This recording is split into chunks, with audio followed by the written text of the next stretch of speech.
And you said it, it's called BA2, and it's technically not a new variant. It's being called a new subvariant of Omicron. Right now, only one case of it has been detected here in Connecticut in Fairfield County, but it's also been discovered in 42 other countries and counting.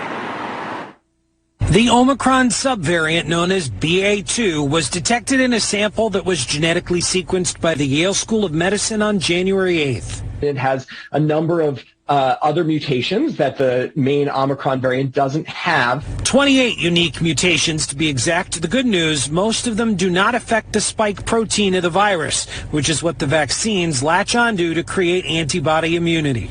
We're still going to take the same precautions. We're still going to treat it exactly the same. And it doesn't seem to be more lethal. But there is some evidence to suggest it's even more infectious than the highly infectious original strain of Omicron. It's outcompeting Omicron 1 in some countries in Europe, particularly Denmark. So the big question is, could it lead to yet another COVID surge? What we are going to be monitoring very closely is, do we see any uptick in wastewater surveillance of the virus? Do we see any other uptick in terms of cases overall? The BA2 Omicron subvariant is sometimes called the stealth variant for its ability to fool testing and be misclassified as Delta.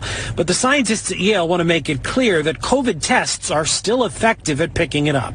The PCR tests still pick up BA2. The home tests still appear to pick up BA2. The reason they're calling it a stealth variant is because on certain PCR tests, it looks more similar to Delta than it does to Omicron. So, yes, there is a new subvariant, by the way, as there has been with every other variant of COVID that we've had so far. I asked the experts, though, might the COVID virus mutate to the point where the current vaccines that we have might need to be reformulated? And they all told me the same thing. They said very likely, yes, that's going to happen. But we already do that annually with the flu shot vaccine. We're live outside Hartford Hospital.